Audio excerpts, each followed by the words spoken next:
I mean, I watched my father take his last breath, and he died thinking that I was his little girl. And right after my dad took his last breath, I went into the bathroom and did hard drugs right in his hospital bathroom. I'm 38 years old. I have 2 brothers, a mom and dad. I went to college. I bought my first home when I was like 26. There's no one way to become homeless. There's no one type of person that becomes homeless. I went to jail as well. I got out in 2 days, and the only phone number that I had that I could call was my drug dealers. You know, now I'm like, well, at least I'm out of the woods. Sleeping in a trap house is no better. It's called survival mode.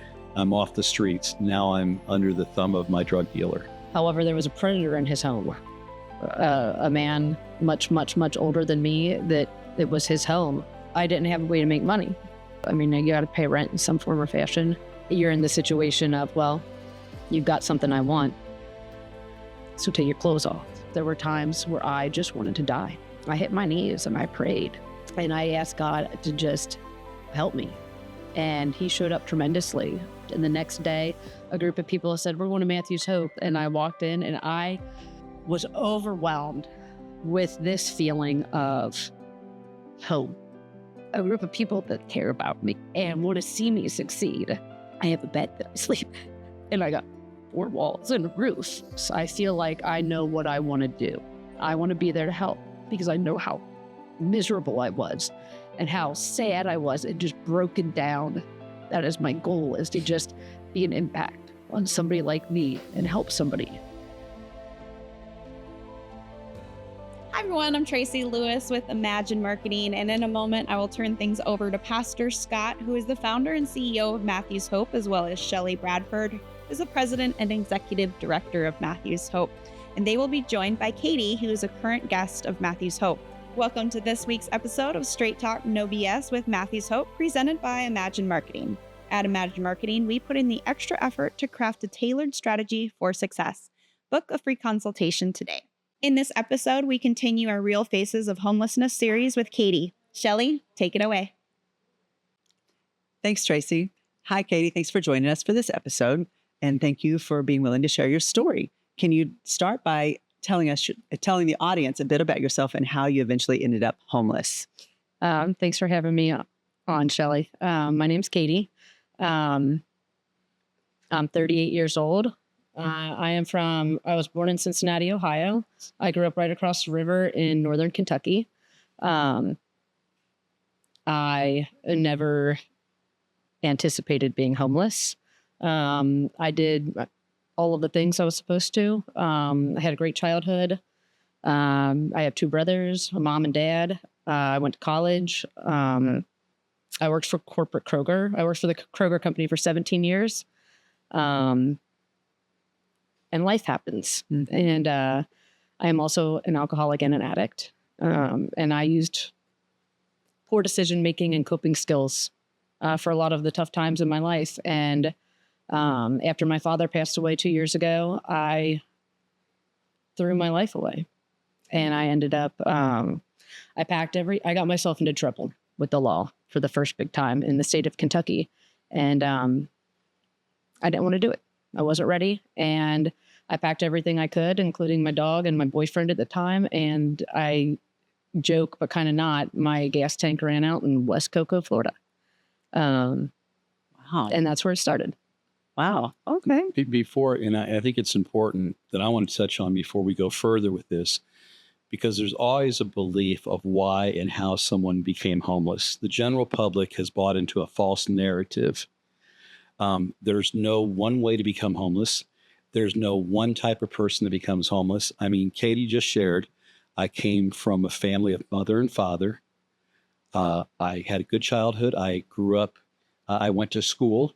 I think you got a bachelor's degree, do you not? I have a bachelor's in communications. Bachelor's in communication. She did everything right. And did 17 years. To the world. Right, yeah. right. Yeah, and 17 years with a major corporation. Most people know who Kroger is. What could possibly go wrong, right? Because people don't, again, they think it happened this way, it happened that way. So I just want to stop there for a second and just share that for people to think about as Katie continues to share her story, how normal things are up to that point. Yeah. Yeah. What was it about your dad passing away that made you just lose control of everything? So yeah, I did life like society teaches you to do life. I bought my first home when I was like 26. And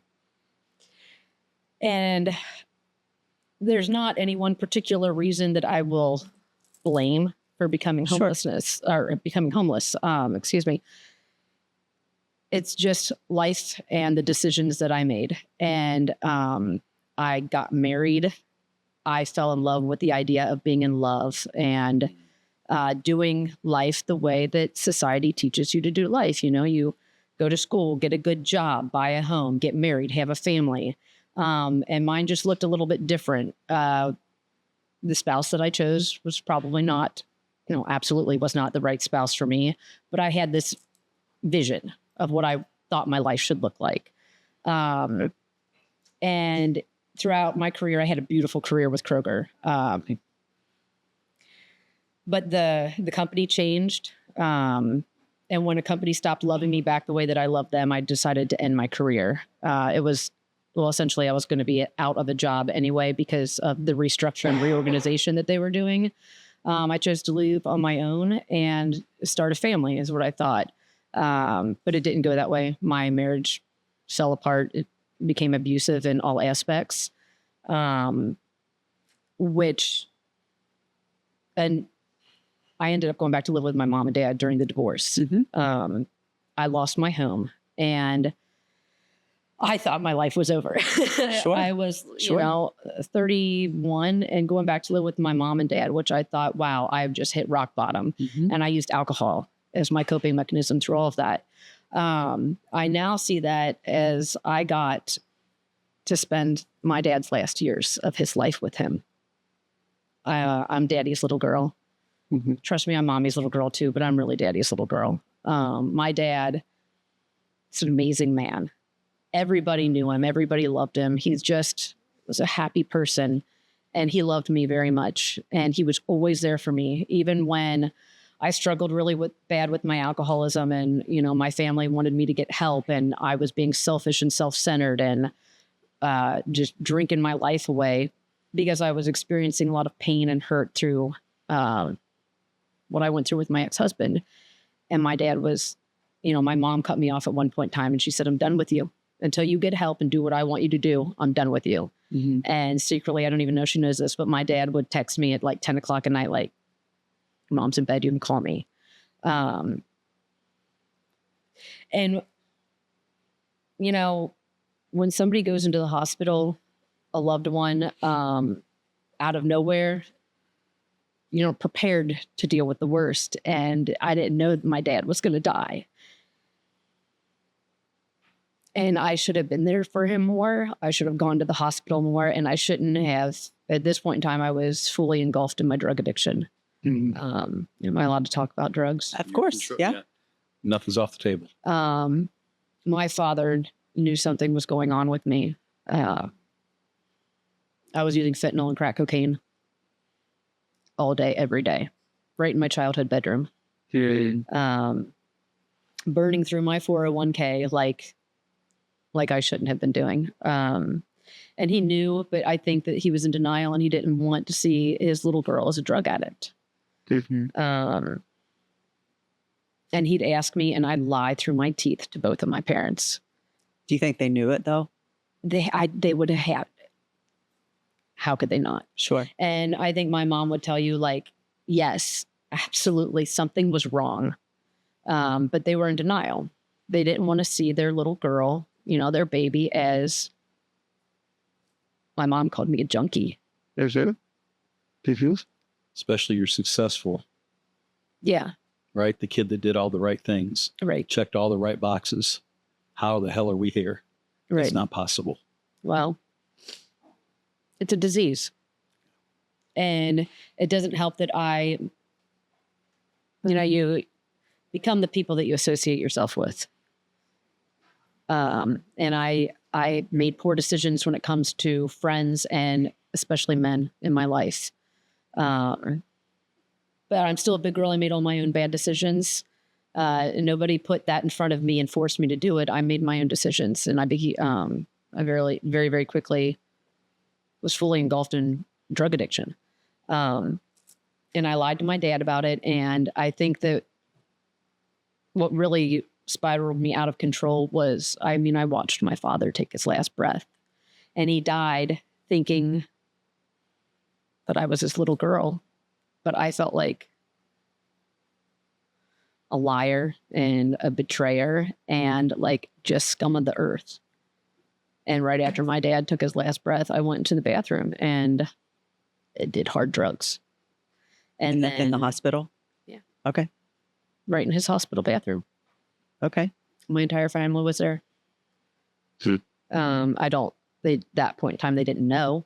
Mm-hmm. But at my dad's funeral, everybody pointed out the fact that I was a drug addict to my mother. So driving to Cocoa, you didn't know that was going to be your destination. Where did you think you were going?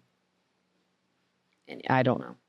You just were. I just knew that I screwed up royally and that I was going to end up in jail.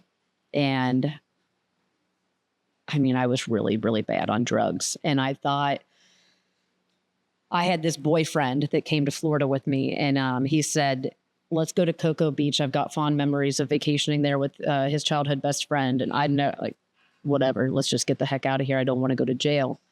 And so we did that. We ended up in Cocoa Beach. I had enough money to have a hotel for like 2 weeks. Mm-hmm. And then of course that runs out. And of course I had to find drugs when I got to Florida. You can Google where to buy crack cocaine in Cocoa, Florida, and it'll take you directly to where I was. Sure. Isn't that crazy that I don't think the general public really knows how easy it is? I have often said, drop me into a city I've never been to, give me 15 minutes, and I will buy. And when you're an addict, you're that much more in tune. But they've made it so simple. There's an app for that. Right. Yeah. And it's insane.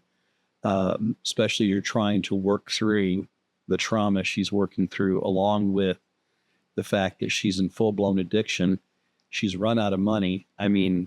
That is the perfect storm for something really, really bad to happen. So talk more about the physical and mental abuse that you went through, if you're comfortable with it. If prior to getting to Cocoa, you'd mentioned it with your ex-husband. Talk more about that as well, if you're comfortable with it. Yeah, if you're comfortable. My marriage was completely based off of alcohol. It was almost like a requirement where I worked to drink. I was in sales with the second largest grocery retailer in the country. Sure. Mm-hmm. And I was in charge of making big decisions. So, you're taken out all the time and there's always alcohol involved. And I started an unethical relationship. Outside of your marriage? No. Oh, okay. I started an unethical relationship in my career. I understand. That became my marriage. I understand. And we did nothing but drink. We found any reason to drink.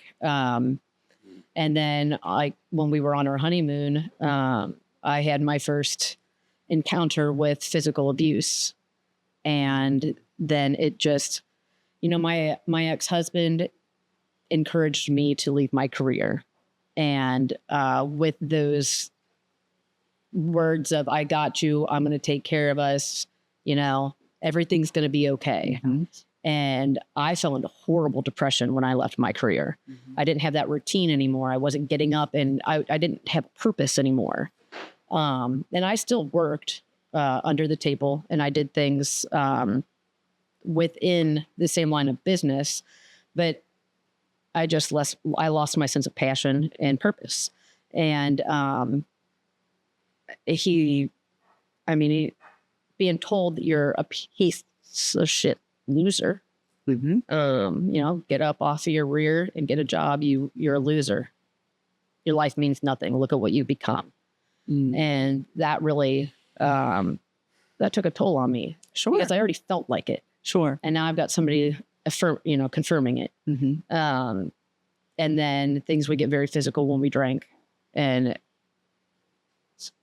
to the point where it wasn't safe for us to be around each other.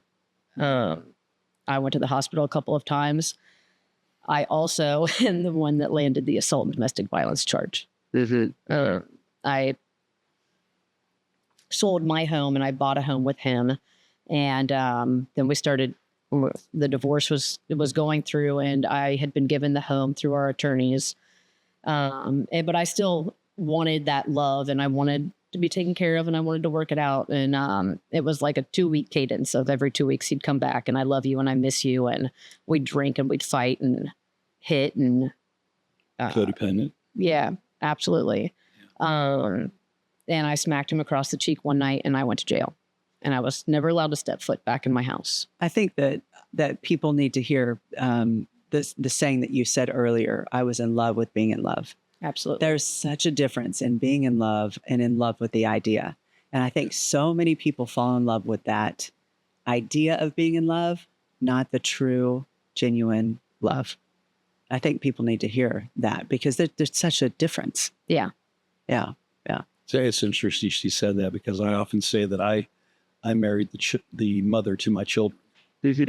I found someone who was a great mother, in my opinion, and having grown up in a less than ideal atmosphere, several divorces between my parents and abuse and sexual abuse and all kinds of stuff that took place, I find this person. And I think the best way to put it is I was in love with the idea of being in love and the idea of having, I'm a romantic at heart. You have a family, you have a house, you have children. And this was the ideal, and it messes with you. Yeah. Interesting that she said it that way. Yeah. Yeah. All right, Scott, you often talk about the role and that trauma plays in the lives of many of our guests, including the ones that use drugs, alcohol. Can you talk more about that relationship?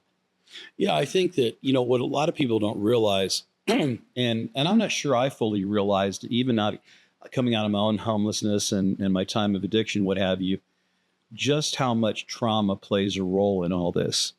And I've said this before, sometimes you see somebody else's trauma and you go, that's your trauma? Let me tell you what I've been through, right? But each of us is built differently, and how we respond to trauma can be very different. I think I said in our last podcast, for me,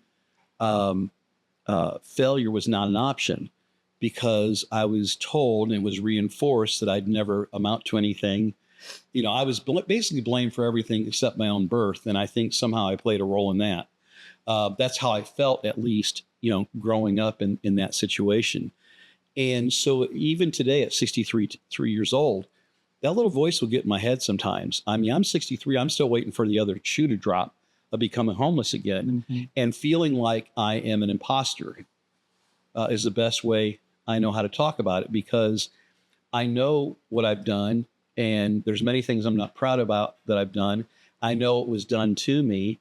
And I've tried very hard my whole life not to let that be an excuse and just keep moving.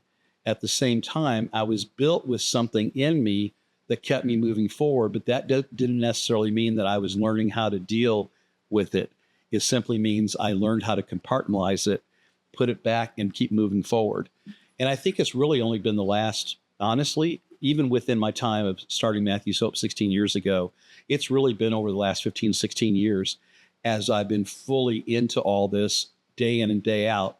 And I can see it from both sides that I even fully dealt with my trauma. Yeah, it's almost like this starting Matthew's Hope healed something inside of you. It did. Well, it also, and the truth is, it's also my addiction. I'm addictive. Yeah. I have addictive nature. And my addictive nature is now being filled by helping others and growing this ministry, which is probably why I'll die working, is because there's part of me that says I'm tired, I'm ready to sit back a little bit. And there's this part of me goes, you can't stop, you can't stop, you can't stop. Or there's also that part that says you can't stop, because if you do, you're going back there. And I have this huge fear of being homeless again, even though my life is pretty damn good. It really is.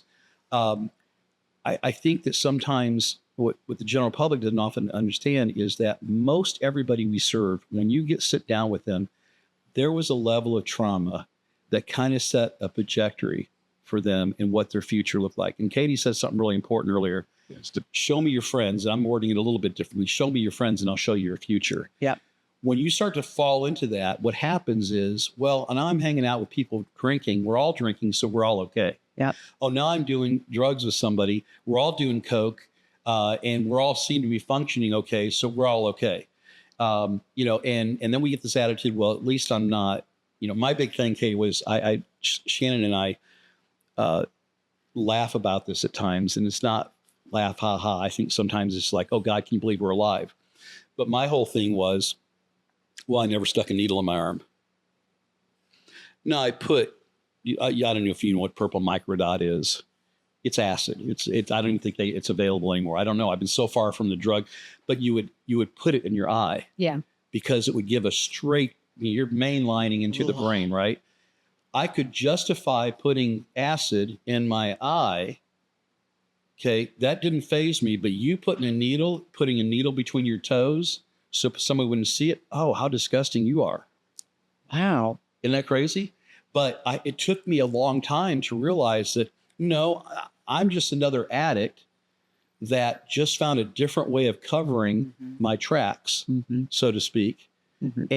But ultimately is you got to deal with the trauma aspect of it. And I think that is a lifelong commitment because, as I said a few minutes ago, I'm 63 years old now, and I'm still working through some things. And there's that part of me that wants to tell to people, I want to shake them. Come on. And there's that part of me goes, I know exactly why you're at where you're at. And so it's trying to find that fine line as a ministry between the shake and the hug. Yeah. Yeah. And I see us grappling with that every day. Every day. I mean, I jokingly said to Katie earlier, I said, if I were to write a book, it would be titled something along the lines, I'm not nearly as bad as some has said, but I'm not nearly as good as some believe. Yeah. Because that would be a true description of who I am. I'm not the man I once was, but I'm not the man I desire to be.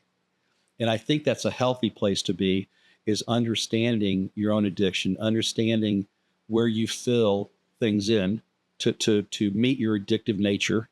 Okay. Because some of my addict friends are some of the most successful people I know prior to and after addiction.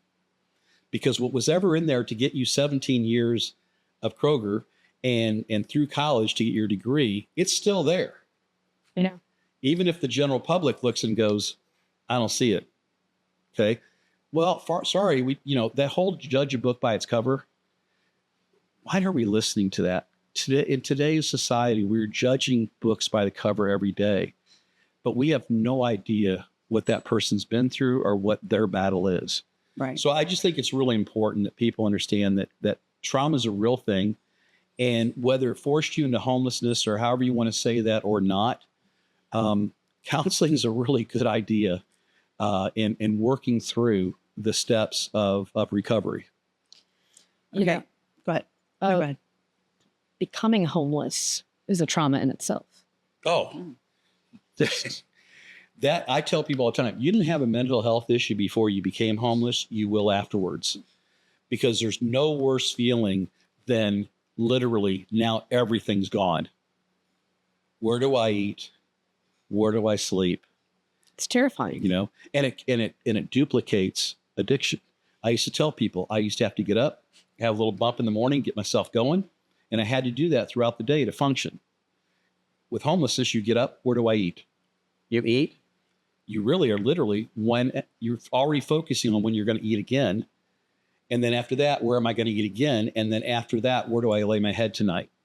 And it's a cycle. It's so much like addiction is why I tell people all the time, Matthew's Hope is like a 12-step program in a very odd way, because we're dealing with, that's why, life recovery Bibles that I say that we have to use.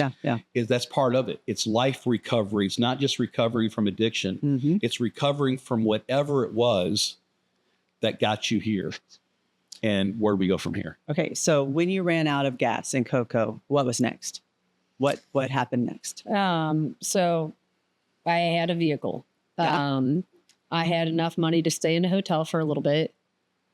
And then, I packed all my belongings that I could in my vehicle. And then it was time to start selling off what I could. And I was successful. I had a lot of nice things, and I made sure that the watch collection and my jewelry, everything came down with me. And then of course it all ended up in a pawn shop.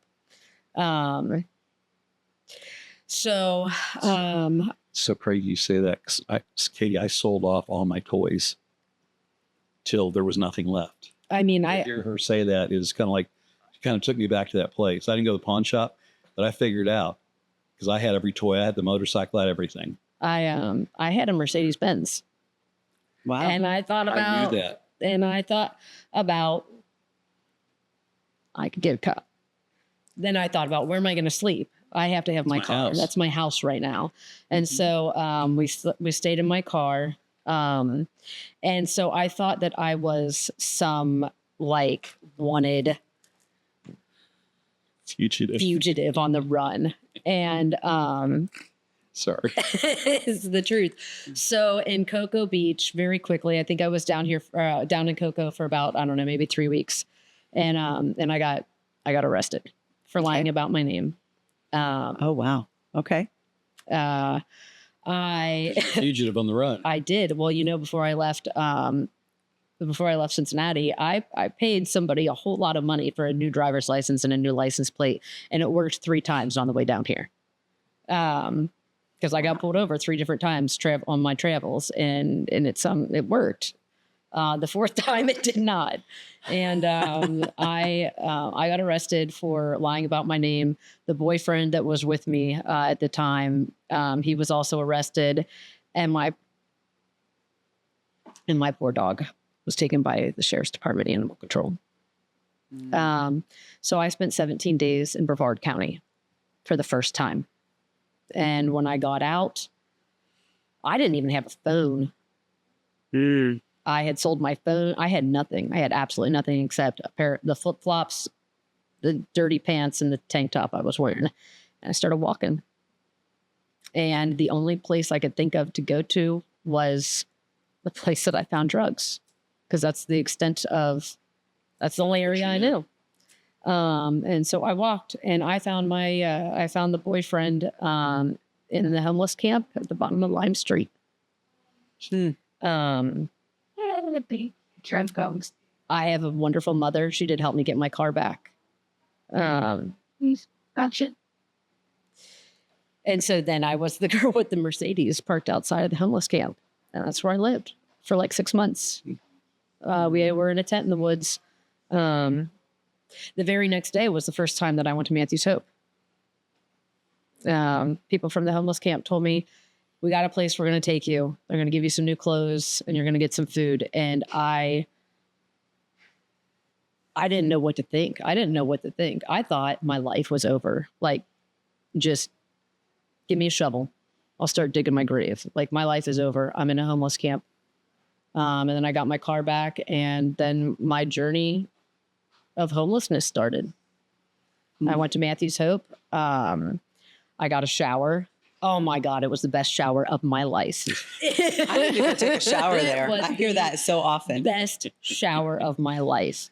I also had been in jail for 17 days, and then my first night out in the woods, I got a pair of, I was really small. I weighed 92 pounds. Yeah, you were small. I was so small. She was tiny. Small. Yeah. She was concentration camp small. Yeah. I was disturbing. Face was drawn in, her bony. You were small. Yeah, it was scary. She was walking death. Yeah. With a Mercedes. The when they dressed me out in jail, the lady said, we're saving your life right now. She said, you probably won't realize it because you're getting arrested and it sucks, but I'm saving your life right now. Because she said, you're on the verge of dying. And Did you feel it? I didn't have any life in me. Yeah. There's a picture I have somewhere. When we first take their picture, and it's hard to describe to people unless they've ever seen the look of death in somebody's face.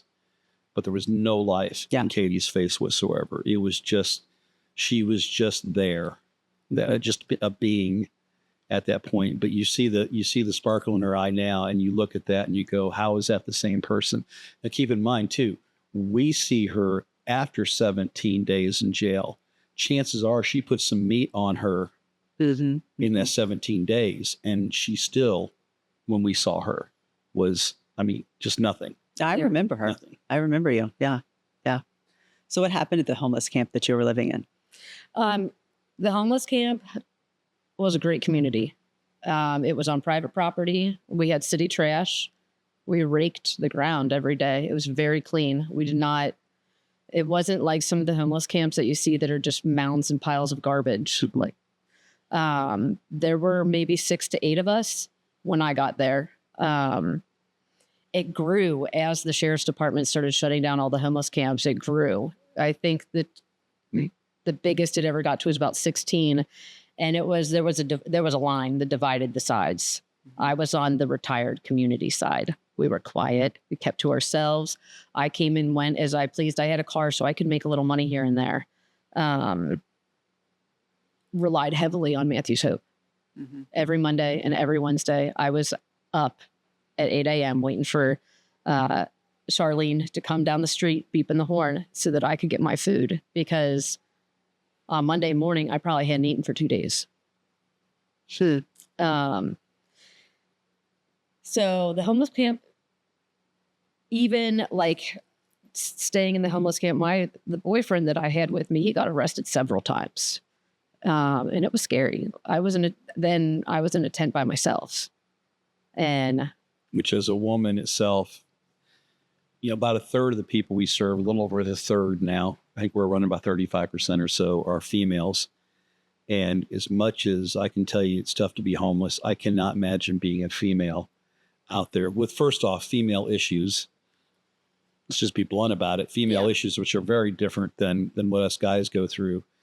But also you could be very much in some circumstances become the prey. Is it? For one of two things: for rape, for being trafficked.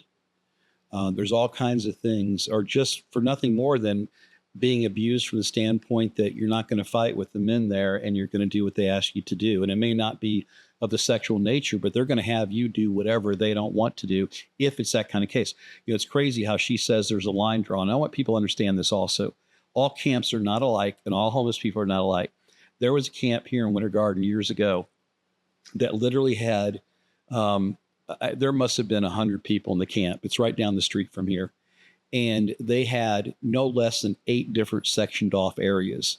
And they used the stuff you see at a construction site, the cloth that they put on it. And they literally made around trees to make their little village, if you will. And that little village would have anywhere from 6 to 10 people in it. And so you would see the folks that, what'd you call it? The retirement camp? Yeah. Yeah.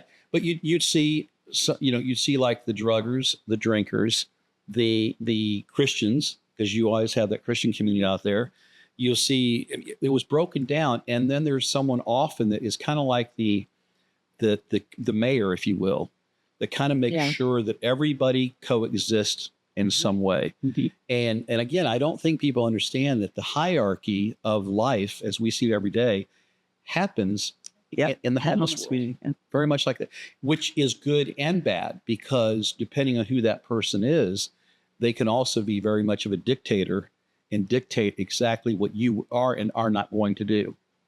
And that can get very ugly very fast. So what eventually happened to the homeless camp that you actually found a safe haven in? And then where did you go next after that? So the homeless camp that I lived in was on private property. A man that was homeless that eventually found his way out of homelessness donated this land. It had a fence around it. It said no trespassing. I think eventually Habitat for Humanity acquired the land. So there was the line of, here's the decent side of, those of us that lived that still were decent people. And then there's the side of the rough. So the only way I can put it, the really rough crowd.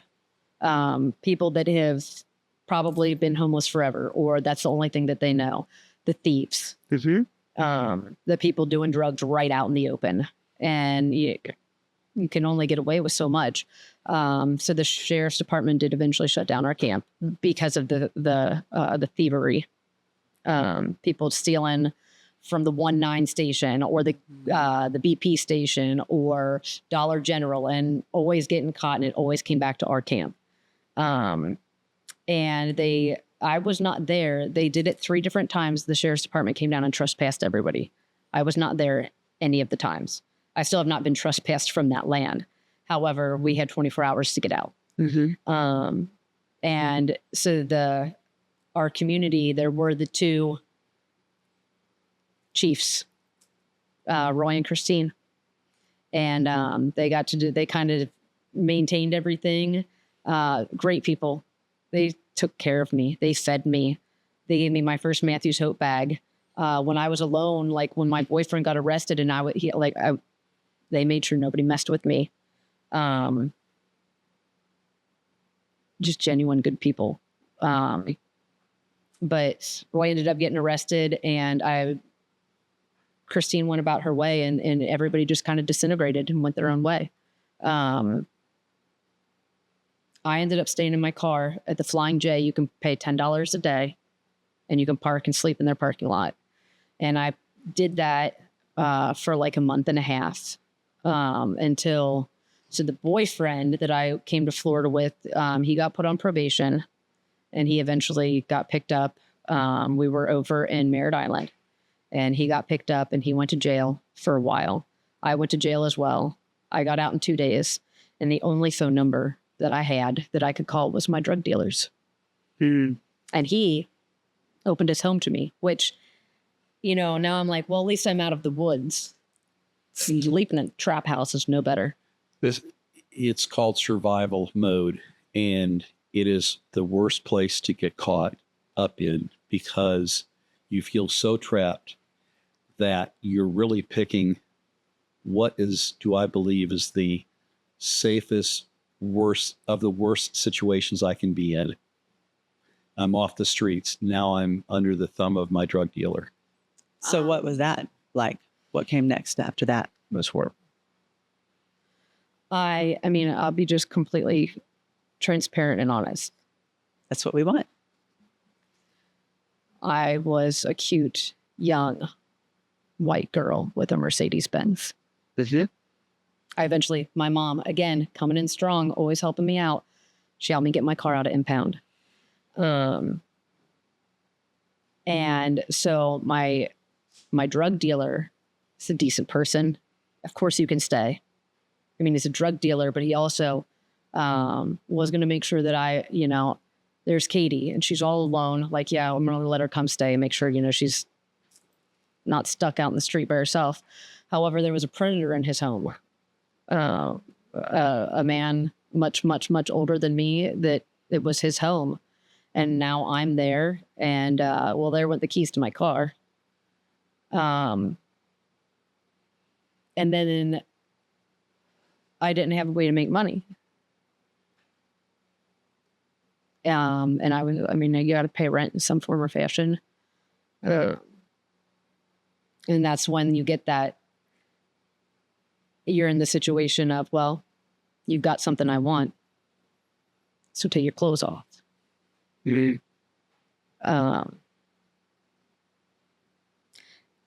And then the eviction notice, and then they got evicted out of that house. And I was just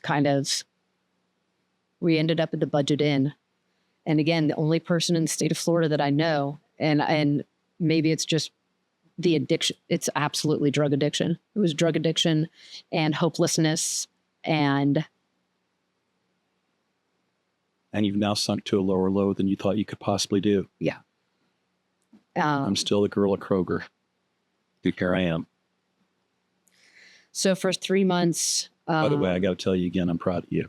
Thank you. I'm proud of myself. Should be. It's a lot. Yeah.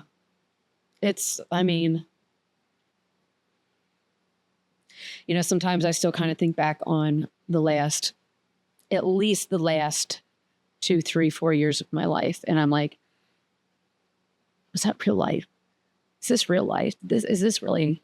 Yeah, but this is what I did to myself. I did this to myself. I threw away my life. You know, a lot of homeless people will say, I lost everything. I didn't lose anything. I threw it away. So for 3 months, let's see, I went to jail 4 times last year, total 4 times. I was essentially held captive in the Budget Inn Hotel in West Cocoa. I wasn't allowed. It was very clear to me I was not to leave. And that's when the domestic violence started. I got very abused. And the only way for us to afford a drug habit and paying for that room was, I mean, I didn't see it as any option. I was just told, like, hey, this is what's going to happen. And I started shoplifting. I could walk in Publix or Walmart and walk out with an entire cart of unpaid for groceries. And you can sell anything in the hood. You did? Mm-hmm. And I just dug myself deeper and deeper and deeper into what I call my own hell on earth. And at this point in time, that was a bottom, you know. I never envisioned living in a tent. I really, really never envisioned being a full-blown drug addict, making my way through life, stealing from people, making bad decisions. Held captive in a hotel room. Getting the crap beat out of me every day. It got to the point where the day that I got caught shoplifting was a great day. Yeah. Great day. I didn't put up a fight. I got caught and I went in with my arms wide open. I was ready. I couldn't do it anymore. I had the worst anxiety. So I thought I found the cure to my alcoholism in drug addiction. But when I had to start shoplifting, okay, well, the drug that I chose to do made me very anxious. So I had to level myself out and I started drinking again. I could not walk into a retailer without the liquid courage. And that day it was at Walmart on Wickham Road. And I walked out the doors and I walked through the parking lot and the sheriff was right behind me. And I had a smile on my face. And I knew that day I was getting caught. You know, you just have a gut feeling. Mm-hmm. And I went to jail and I sat for 38 days with no complaints because I was out of hell. Now, Brevard County Jail sucks, but I'm pretty sure all jails suck. I will tell you, Brevard County Jail has a reputation. Yeah, that's true. For being pretty damn bad. Tell me exactly how you made your way over to Orange County. So I told you I spent 38 days in Brevard County Jail. I left and I went back to where I was. Again, only people I knew in the state of Florida, thinking that maybe something would be different. And it got really bad very, very quickly, to the point where within 6 days, I didn't recognize myself and I feared for my life. I was in danger from either being killed or killing myself. Those were the two options that I thought I had. And I remember sitting outside the hotel room, and I got a text message from the boyfriend that came to Florida with me. His mom texted me, and she said, I know you're in a bad situation. And I was scared. And she told me to call 211. And I started praying. I had lost any type of connection or relationship that I had with God throughout life and particularly the death of my father, I thought he hated me. I thought I was being punished. I thought all of the bad things that happened to me in life, I was just being punished. I wasn't ready yet to admit that it was just poor decision making on my behalf. But, when I was in jail, I started reading the Bible. And at the beginning of the Bible that they gave you in jail, there's these little go-to prayers. And God says, ask me and I'll help. You just have to ask me. And I started thinking about it, and I hit my knees and I prayed. And I asked God to I'm not ready to go yet, help me. And he showed up tremendously. I called 211, and in 12 minutes, there was an Uber there to pick me up. Wow. It's That's Tracy's crazy. hotline. Wow. And they brought me to Orlando. I had a little storage box with a couple of clothes in it and a backpack and a beer. And a beer. And I sat on the steps of a treatment center that they took me to. And I reflected, and I drank my beer, and I walked into treatment. And I think that I ended up just hitting their ground, and I sobbed because I couldn't believe it. That somebody had just come and picked me up when I needed it the most and dropped me off somewhere safe and somewhere for me to get help, because I just wanted to live. And so I went to treatment, a great place called Sunrise, a New Beginning, for about 2 weeks. And then they told me I had to leave because my insurance didn't pay for it. So now I'm back on the street, or scared to be back on the street. And I found a great little place over in Pine Hills. It's called The Living Room. Mm-hmm. Yep. It's run by Steps. Yep. And it is first come, first serve, but it's exactly what it is. It looks like a living room, and it's just a safe, sober environment for people to get off the street. I called, and it was getting late, and they said they didn't have room for me. And I was like, please help me. Good. I don't want to be outside. I don't want to be on the street again. Mm-hmm. And they let me stay. They set up the couch cushions in the back room for me, and it's where I slept. And the next day, a group of people said, we're going to Matthews Hope. And I had no idea Matthews Hope was in Orange County. And I'm thinking, I know that. I was like, it's a long drive. And Should we take snacks? Yeah. And that Should we take snacks? So they dropped us off at over the Orange County campus, and I walked in, and I was overwhelmed with this feeling of home. I couldn't believe that Matthews Hope was up here, and I was like, oh my God, yes, I want to go. And I'm like, I know I'm not going to see anybody that they don't know me and I don't know them, but it was just this sense of I feel home. I feel like there's people here that care, because that's how I felt down in Brevard County. Like, these are people.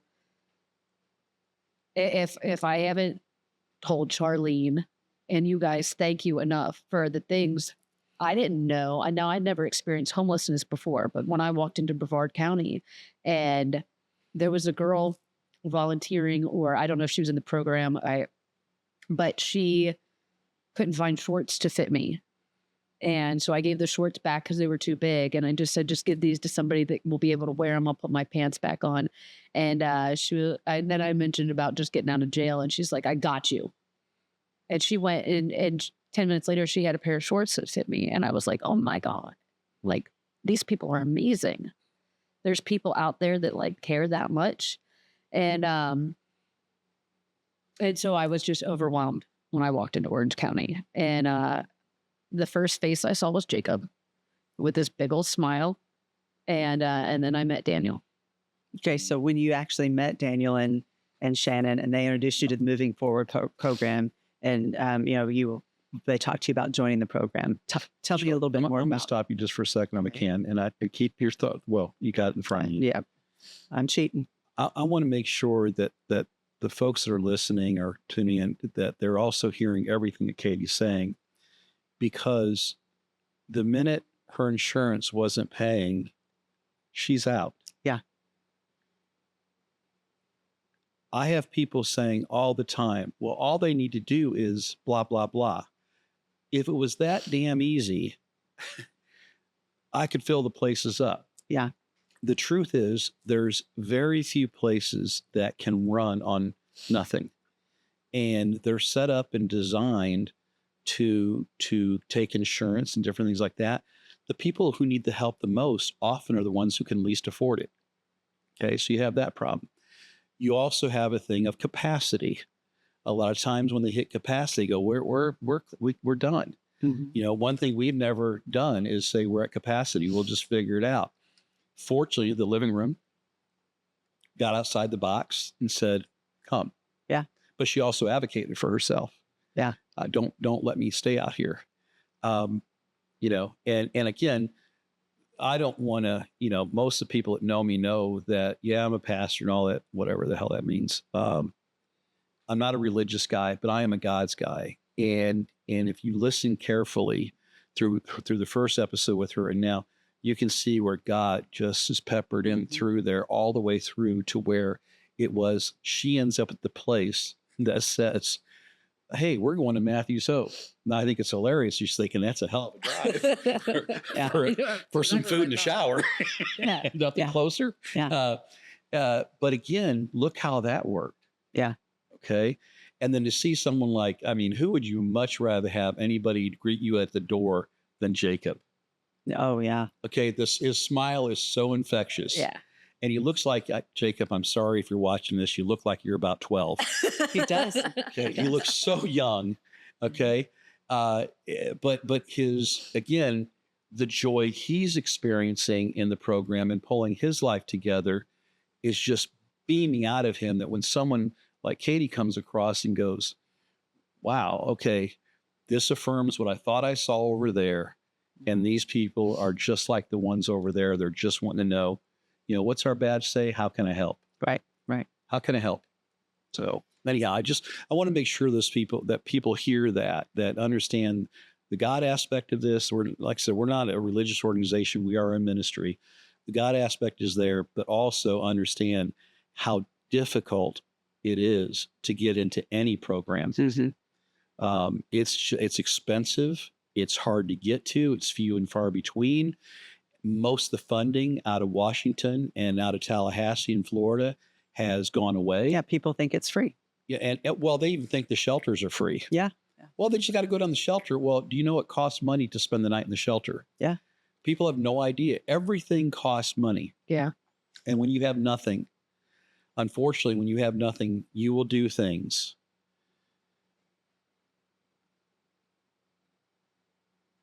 Sorry. You will do things that you never thought you would ever do. To me, it's like playing back a bad movie sometimes. I know it was me, but it's like, no, that can't be me. I didn't do that. I'm better than that.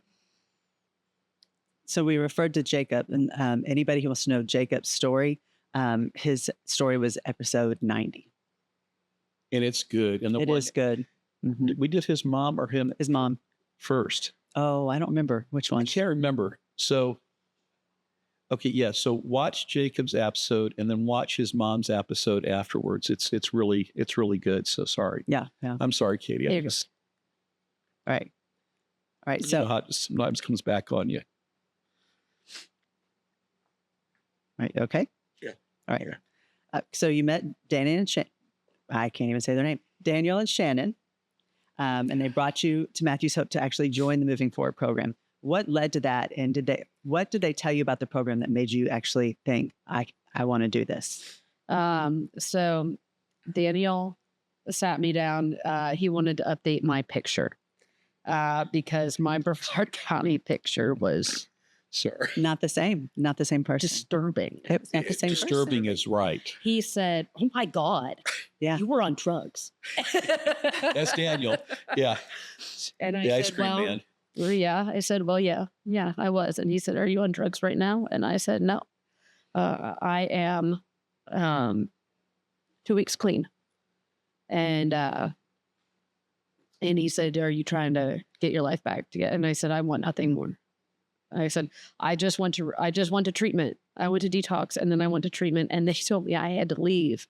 Like I wanted to be there and they told me I had to leave because my insurance didn't pay for it. So kind of right now I don't know what to do. Mm-hmm. And that's when he told me about the Moving Forward program. And as soon as he told me that there was a program with Matthew's Hope, and that it would help me become self-sufficient and provide me work, a home, things like doctor visits, food stamps, education if I wanted it. I wanted it more than anything in the world. Mm-hmm. And then he took me in and we met with Shannon. And I heard a little bit about her story and I instantly said, I want to be her. Mm-hmm. Mm-hmm. That's who I want to be when I grow up. I want to be Shannon. I remember the first time you said that. Trust me, Shannon never thought anybody ever wanted to be her either, which is really cool. I wanted it so bad. And I was really concerned because Daniel and Shannon said, "So where do you have to go?" And I said, "Well, right now I'm over at the living room, but I don't know how that works." They say, a couple of nights. And they invited me to come back the next morning. They gave me 2 bus passes actually and wanted me to come back the next morning at 9 to work. And I was like, I will absolutely find my way there. Mm-hmm. Now, things work the way they work. Because when I got back to the living room, I found out I had been accepted into their STEPS women's residential program. And I couldn't pass up another opportunity to get the help that I needed. And I left Daniel a voicemail but I still prayed. And I talked to my mom and she was just still flabbergasted that I made it to detox on my own. And that I made these decisions and have now found places to go. And I'm actually putting in a little bit of effort. And so I said, "Can you do me a favor? Can you keep in contact with this guy at Matthew's Hope?" I said, "Because I want this more than anything I've ever wanted in my entire life. I want to be in that program." And it just sounded like I've been to rehab like 8 times. Wow. Rehab is great. I can do rehab. I can do it really very, very well. I did it. I successfully graduated 8 times. Mm-hmm. Yeah. However, Matthew's Hope is a different program because it gives you the opportunity to live life, but still provides you with the barriers and the boundaries and the guardrails that you need to not have too much freedom. Yeah. Yeah. And I'd always just for my time in Brevard County, I thought so highly of Matthew's Hope. These people every Monday and Wednesday before 8 a.m. on my street just to give me peanut butter and jellies. And it was, I would not have made it if it weren't for Matthew's Hope and things like mobile outreach. I would have probably been a lot more malnutritioned than I was. And I was just really already thought so highly of Matthew's Hope that to have an opportunity to be a part of it was just, I had to have it. People, other organizations are sometimes I get a little pushback and they're saying, well, why the mobile teams? Why spend that money for mobile teams when you have a campus that people can go to? And my answer typically is because often you just got to meet people where they're at. And I can't do that yelling across the street saying, "Come in." But if I knock at your door, if I yell in, "Hey, it's Pastor Scott, it's Matthew's Hope," then people are able to come out and just get the basic needs taken care of. It's really not about those basic needs, though she, in her case, needed those basic needs. She needs some meat on the bones. and some fluids in her and what have you. But it was the beginning of building a relationship, and whether she recognizes or not yet, it's she had built a relationship with Matthew's Hope, the collective, if you will, of Matthew's Hope. So that's why when she came into Orange County, she felt at home, because it all looked the same as far as she's welcomed in, we're taking you like you are, and what have you. And so I think that's so important for people to know, is why we have invested so heavily in mobile teams that go out twice a week, along with our outreach days, which happen twice a week, and everything else we throw in between. There's just people out there that rely on it. Yeah. It's all they Like got. I am a prime example. I would not have eaten. And what people don't realize is there's only a couple options.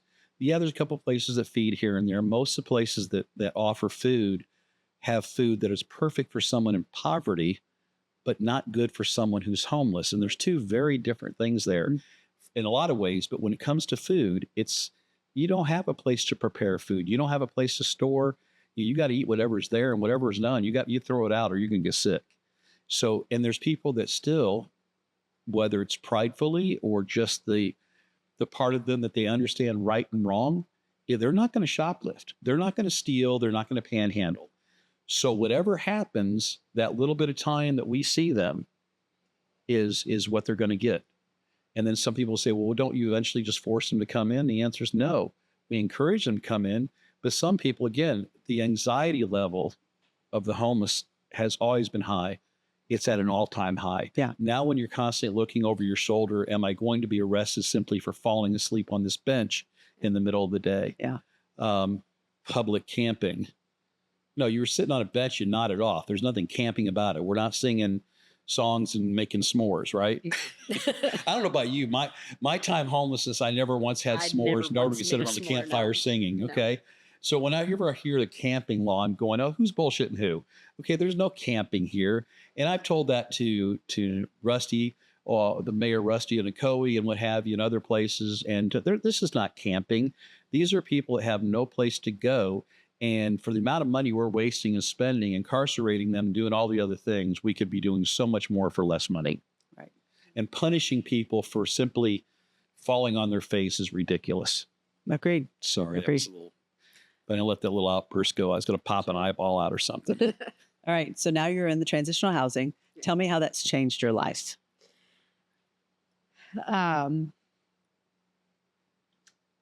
Well, I don't have to.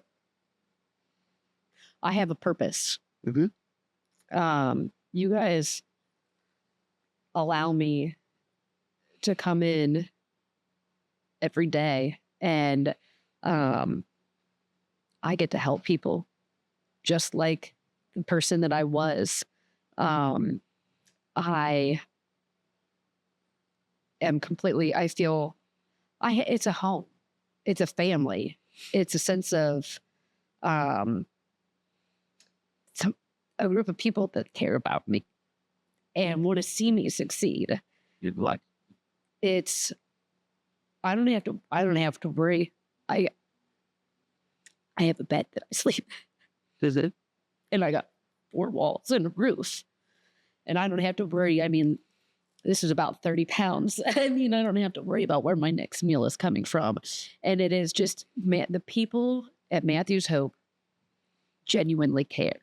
I come into Matthew's Hope and I have a smile on my face every day. I'm so happy to be a part of it. I'm so happy that you guys let me come in and do what we do and be a part of it. And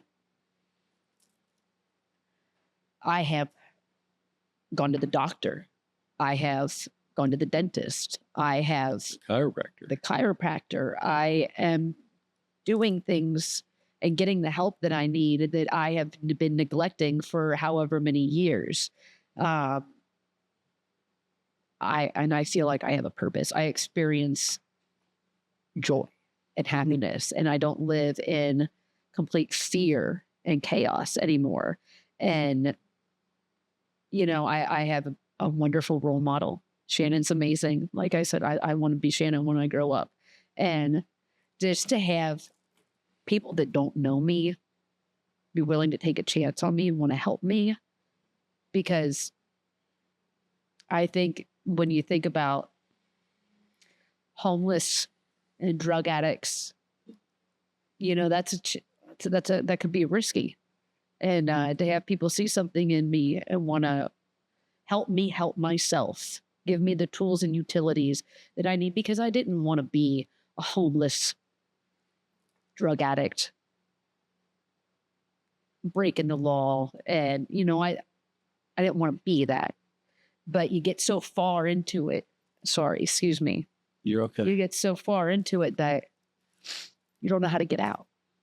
Well, it becomes really good people do some pretty awful things at times when you hit that survival mode, and you have now bought fully into the lie that the general public often spreads, that you're basically a waste of human flesh.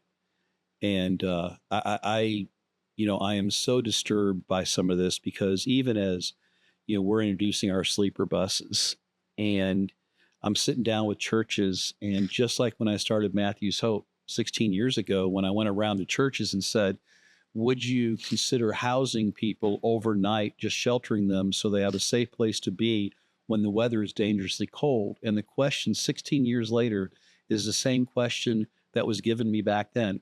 Well, what if they come to church? Or are they going to have to use our restrooms? Or, well, you know, that I don't know if our congregation is going to like those kind of people here. And it's so disturbing, because the truth is that if anybody's paying attention at all, as we do these podcasts, and particularly this grouping of podcasts of the face of homelessness, if they're paying attention at all, these are some of the best people I know. Life just kind of ran them over. And so, you know, and again, sometimes they backed over themselves. But when you become helpless and hopeless and you buy into that, you're just trying to get through the day. Yeah. And it can look pretty ugly. Yep. It can look really, really ugly. Gosh, Katie, there was something you said a minute ago, and my mind just went somewhere else.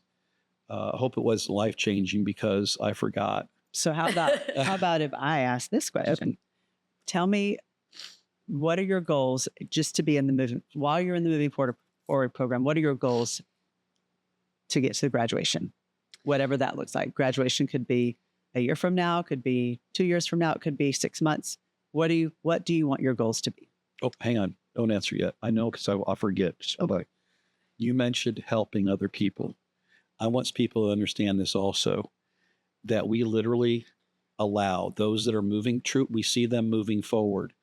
We allow them the opportunity to serve, often on our mobile teams, going out and walking up to the very places they were sleeping and waking people up and bringing them a sandwich, or yelling, "Hey, it's Katie with Matthew's Hope," and going out there and give the same kind of care that she was given herself.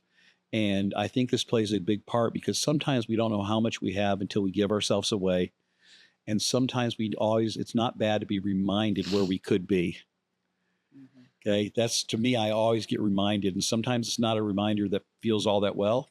It feels great, because it's kind of like, okay, I pucker up a little bit, you know, but I think it's positive when it's all said and done. I just want to touch on that. I apologize. So yeah. One of my goals, I feel, so I spent time in corporate America. I didn't like it. I was miserable every day I went to work. I feel like I have found purpose. I feel like I know what I want to do. And because anything can happen. Anybody can end up homeless at any point in time. And I want to be of service. I want to be there to help. Going into doing mobile outreach is a blessing. And I think I'm a great person to do it, because I've got compassion and I was there. And I know it's important, because that's how I ate. That's what I relied on. Even things like doing laundry service on Tuesdays is the first time I did laundry.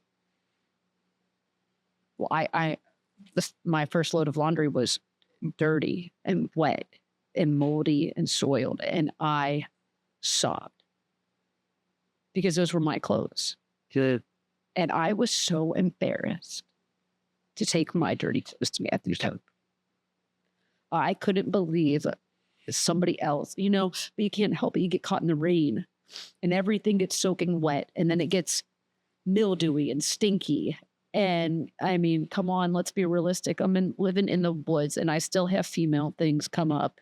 I still am a young woman and it's not like I'm taking a shower every day. Like I was mortified to have other people wash my clothes. And at the same time, I couldn't believe there were people out there that were willing to do that for me. It's amazing. And I get to be that person. And that's all I want to do is I want to help because I know how miserable I was and how sad I was and just broken down. And there were people there to help and genuinely wanted to help. And that's what I want to do. That is my goal, is to just be an impact on somebody like me and help somebody. God, I guess Katie just made it where I can never retire because I'm going to have to figure out how to keep growing Matthew's Hope. Thanks a lot, Katie. I think that one day you would be a great addition to what we do. I've often said that what some of us know, you'll never learn in a book. Mm-hmm. You just can't. You have to live it, experience it. And, someone said to you, I've been asked this several times over the years that, would you, if you could change it all, Scott, would you? And the answer is no. No. I don't want to do it again. Right. But it placed me perfectly to where I am today, that I see things through a lens a few people have looked through. And it gives you empathy and it gives you grace and different things. And it's not, listen, anybody spent a lot of time around me, they know that I'm not the grace guy all the time. I will climb up your backside if need be and do a full body inspection. But it's all, the purpose behind all of it is love and care. And what can we do? Sometimes we got to be shook. It's funny you mentioned that. I'll just share this real quickly, that we had a guy years ago, and he used to talk like this, "Hey, Pastor Scott, hey," and he was like 6'5", 350 pounds or so, big boy, and he was schizophrenic. So he would be off arguing with his invisible friends every once in a while. I'd walk over there and I said, I can't remember his name right. I'll save my life. But I said, "You doing okay?" And it was like that moment I was right there. He goes, yeah, I'm good, Bill. Okay. Okay. Yeah, he'd get Pastor Scott most of the time, but sometimes it was Bill. Sometimes it was somebody else, but I was there with him for that middle time. But that first time when Matthew started out in a double wide trailer down the street from here. I don't know if you knew that. I did not know that. We had a double wide trailer, and my office Not even a mouthful. was a hallway. There's 4 classrooms off of it. Those were our rooms we operated in. And we had 1 washer and 1 dryer. Okay. Now, at the beginning, we were only serving 30 people a day, which we thought was amazing. And now we're doing over 1,300 touches a week. But what had happened, though, is he was a big guy. We did not have those kind of clothes. And he had, I could say, soiled himself, but no, he crapped himself. It was nasty. It was nasty. And I remember putting gloves on and carrying this man who's about my age, carrying his nasty, stinky clothes. And I had to wash him because there was no way to replace him. I mean, he was too tall. He was too big. Like you, I mean, I literally laid my body over the front of that washer and just sobbed. And I said, I remember saying, "God, if this is what you want me to do, I'll do it. But really, this is what you want from me." And I think that when you get from that place to where there's not a whole lot that bothers me now, which is kind of weird. It's like, oh, wipe that snot off your face. Here, let me get it for you. It's just, but yeah. I don't know if you're fancy. No. Let me dab just in case. Don't worry, I'll get it from you here. But again, in it, around it, part of it, it changes who you are as a human being. And there's no doubt the heart was always there. And it's funny what she said about corporate America. I spent 20 years in corporate America, climbing the ladder, doing all the things, and a little less conventional than you. Actually got a degree and stuff. I just bullshitted my way up to the top. But getting to that place to where, this is it. This is all this has to offer. I'm doing everything that I'm supposed to do right, and I'm unhappy. Yeah. And there's days that I want to throw the towel in. She hears about it sometimes. But as a general whole, every day is a blessing because you see something and you go, I call it God gives us a little peek behind the curtain. And realize that he's not letting everybody see that same thing he let you see. And then he gave you no words to describe it. It was just for you. Yeah. Just for you. God, I'm so proud of you. Thank you. So I think this one last question, maybe two, who knows? Have you had any challenges being in the program? I had to learn how to ride a bike again. Okay. Far cry from Mercedes. When I Boy, came that is a tough one. it was 20 years. I don't know. When I first joined the program, honestly, I was like, I don't understand how people could say this is a hard program. This is amazing. Because historically, my program is rehab, which is very, I went to rehab in Louisville, Kentucky, where we were not allowed to go outside. I could not take myself outside. Yeah. And my background in the last several years is jail and rehab. And so I walk into the Moving Forward program and I'm like, hold on a second. I live in not just a room, a home, and I'm not supervised 24/7. I mean, So you think. So you think, right? But what I mean is that you are given the freedom. You're given the freedom to fail. Living Right. Yeah. your you life. Can live your life, but you're also given the freedom to make your decisions. Yeah. To where if you're going to fall, you're going to fall, and we're going to be there to pick you up. And also, there's still that structure and the routine, because someone like me, I need that. I've spent X amount of years living this chaotic, unhealthy life of addiction and throwing my life away and making bad decisions, that I can't be given too much freedom at first, because baby steps, you got to learn, to walk before you can fly. And so we still need the rules. And then I started, I started the program coming to Matthew's Hope every day. And now I will say that, a challenge, is that what you said? Challenges? Getting enough sleep. But you know what? I get it. They say it's a hard program, and it is. I mean, that's 6 days a week. I think with the mobile outreach right now, maybe 48 or 47 to 49 hours a week. And I do, I work a program of recovery, and we take a class on Tuesday nights for poverty solutions. And I'm not complaining at all. I'm just telling you about my week. People need to know. Yeah. And I go to church, and I'm now going to be starting a class at my church as well. And I've decided to get baptized. Awesome. And is this that Mosaic? Where is Mosaic? Where you're going? Okay, I wasn't sure where you're going. I saw you with Ken at times. Yeah. Well, we do a lot of things. No, I get it. Yeah. But it is very, sometimes I feel like all I'm doing is running, but it's good for me. And I love it, because before I was filled with fear and anxiety. And I hated, I'd be completely honest. There were times where I just wanted to die, and I would pray for God to not wake me up. Please just don't, especially living in that tent or being in that hotel, or even years and years ago when I was struggling with really bad divorce and things like that. Like, life is too hard. And now like I said, I'm genuinely happy. And I'm happy to walk into Matthew's Hope every day, and I have a smile on my face, and it's because I absolutely love it. You do. And You really do. Yeah. I love being there. It is the most unique, and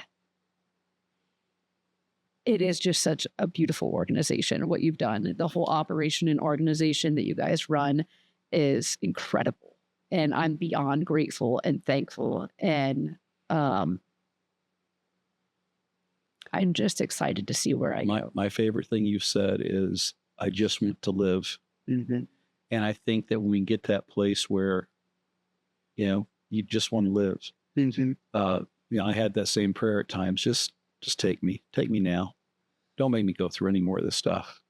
I think that, it's been fun to watch you grow. Every time, most people know I'm in Brevard most of the time, but every time I come over, I see Katie and I see her smile and I see her filling out and looking human again. And to me, that's the greatest pay that anybody could ever give me, is just watching you succeed and wanting more and desiring more for yourself, and understanding that you are worth it. You are worth everything. You were beautifully and wonderfully made. And if God made you, then how could it be anything other than that? I think that said is that we have to understand that God is a God that will allow us the freedom to make bad choices. Mm-hmm. Other people make bad choices that affect us. And I won't pretend for a minute, out of 4 years of seminary, I wish I had more answers, but I walked away with more questions in a lot of cases. And there's parts of me is like, God, why would you allow that to happen? But when you step back from the bird's eye view and kind of look down and see what God is orchestrating, it's a pretty amazing masterpiece. There is if you remind me, Shelley, I want to make sure I give her it's actually a piece that I use at funerals when I do them. And it talks about the making of this masterpiece. And what's the thing called that when they take wool and that machine's called the weaver. Anyhow, Yeah. It's called the master weaver. And it talks about the dark threads that are put in the process. Anyhow, I want to get that for you because I think you have died already and been born again. And I think that this, though I use it for funerals, it's usually looking back on somebody's life and then talking about the things that happened in their life. And right now you're here, but we're developing your story. And right now the master weaver is doing his thing. And he's also writing the next chapter. And that's pretty cool. That's pretty dang cool.